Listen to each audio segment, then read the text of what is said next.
All right, so today we're going to be talking about Napoleon forging an empire. This is page 8 of your packet. Shouldn't take too long. So let's start talking about Napoleon here. So here you see Napoleon Bonaparte himself, painted as a conquering general. At a young age, he joined the French army in order to help for the ideals of the revolution. Remember, the idea this all started over the Third Estate wanting equality. So the French Revolution starts. Soon after the American Revolution, inspired by ours, in fact.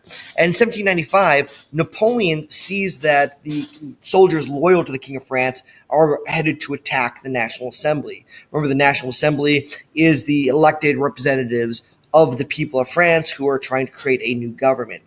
He fought the king's soldiers and won this battle, and for this he is became known as the savior of the French Republic and the French Revolution. However, this becomes ironic as you see that 4 years later, in 1799, he used those same soldiers of his that he had defended the Republic with in order to take over the government in what's called a coup d'etat, a sudden takeover of the government. This made him effectively a military dictator of England. So the theme here is 2 steps forward, 1 step back. So no more absolute monarchy, elected government, that's 2 steps forward. But then the elected government is overthrown by Napoleon Bonaparte, a military dictator, 1 step back. So let's see how this plays out. Here we have another painting of Napoleon. So first, he pretended he was the elected ruler of France, which we see a lot in more modern history. Even today, rulers pretend to be elected to make it look like they're legitimate leaders. And he made several changes meant to build on the revolution's ideas. First and foremost, he made taxes fairer and more consistent. This gave the government a steady supply of income, which could be used to expand France's territory. You'll remember also that this fairness is important because the Third Estate had been paying half of their income every year to the French government, whereas the Second Estate paid pretty much no taxes at all. So Napoleon's changes made the tax code fairer to spread out the tax burden a little more evenly and progressively. He removed corrupt government workers, so people were taking bribes they're gotten rid of. He also created free public schools for ordinary citizens, not just the rich. Now, you take this for granted that the idea that school is free, you go to it, you don't want to be here probably, but this idea of free education is a relatively new idea. In France in particular, prior to the French Revolution, prior to Napoleon, if you wanted your children to get an education, you had to personally pay for teachers to come to your home to teach your child French, other languages, how to read, how to write, how to do math. So you actually had to pay tutors out of your own pocket to teach your kids. Napoleon said, nope, we want fairness, we want equality. So he created free public schools that anyone could send their kids to.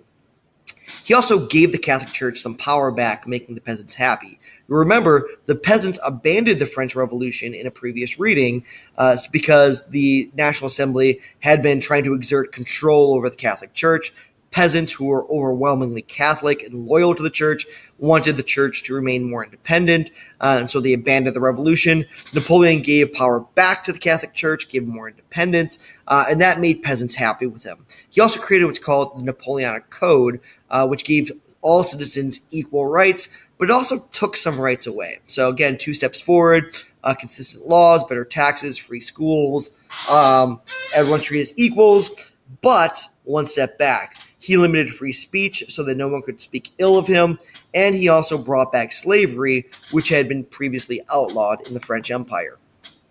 So he himself wanted to create a larger empire in Europe and in the New World. So you can see here a map currently of what it looked like in 1812, around the time that Napoleon took over. So you had 3, 4, 5-ish, 6 maybe powerful empires. You have the Kingdom of Spain, right? You have France, the most powerful, Great Britain, the United Kingdom of Great Britain and Ireland, Russia, Austria, the Ottoman Empire, and then you've kind of got some smaller governments, smaller states, kingdoms smashed in there. Well, let's take a look what happens. So first, Napoleon wanted to take back his empire in the Americas. Haiti had been a colony of the French, but after the American Revolution, the enslaved Africans that the French had there revolted, overthrew their captors, their enslavers, and created a democratic government modeled on the United States. Here you see the most famous Haitian. I can't pronounce his name; it's in French. But in 1801, Napoleon sent an army trying to take back Haiti from the enslaved Africans who had taken it over. Napoleon failed. 2 years later, Napoleon decides to give up on the New World, and he sells off France's holdings in North America to the the American government, which effectively doubles the size of our government or of our land, and gives us area all the way from Minnesota in the north down to Louisiana in the south, giving us also states like the Dakotas, Montana, Wyoming, Kansas, Oklahoma, parts of Colorado. So you can see how much the Louisiana Purchase actually expanded the United States. So Napoleon uses that money in order to forge an empire for himself in Europe. So in 1804, he abandons the idea of being a democratically elected leader and instead crowns himself Emperor of France. And here you can see in these paintings, this one here is the coronation of Napoleon, and here's Napoleon painted as an emperor in the style of ancient kings. So 2 stories about his coronation that are pretty fascinating.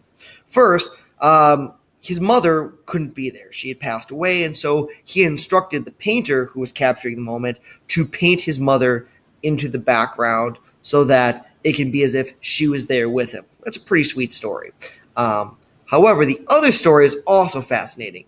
So you might remember from our unit on the Middle Ages, going back to Charlemagne founding the Holy Roman Empire, kings of France had been crowned by the Catholic Church, by the First Estate.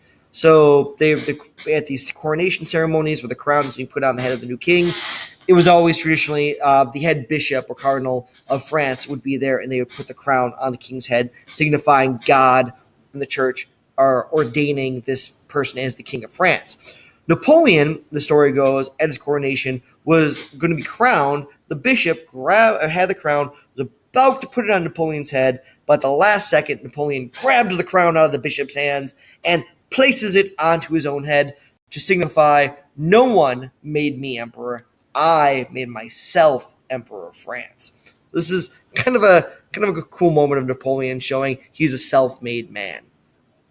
He then uses the money from the Louisiana Purchase and his position as the Emperor of France to attack the Netherlands, parts of Italy, and Switzerland. So you can see here on this map, France, right here, the dark blue, now controls basically Spain, the Confederation of the Rhine, the German states, the entire peninsula of Italy, the Grand Duchy of Warsaw, which we call Poland. So he basically controls most of Europe at this point. He had tried to invade Great Britain, but at the famous naval battle, the Battle of Trafalgar, Napoleon's navy was defeated, and the United Kingdom of Great Britain and Ireland remained independent of Napoleon's French Empire. This is the only reason in Europe that the United Kingdom did not fall under the control of Napoleon. Here we have a painting of the Battle of Trafalgar. The English celebrated. They actually created a giant public space in the middle of downtown London called Trafalgar Square in order to commemorate the defeat of Napoleon at the Battle of Trafalgar. It was really the only reason the United Kingdom did not become part of Napoleon's empire. As you can see here, by 1810, Napoleon had quite a bit of Europe under control. The Ottomans were still independent. Austria still had its independent empire. Prussia had been kind of whittled down a little bit. Russia is still an independent empire. But as you'll see, Napoleon soon gets hungry for even more of Europe and gets this dream of uniting Europe under one ruler. Again, going back to this idea of creating a new Roman Empire, right? Control the entire continent by one person. All right, that's all I got for you today.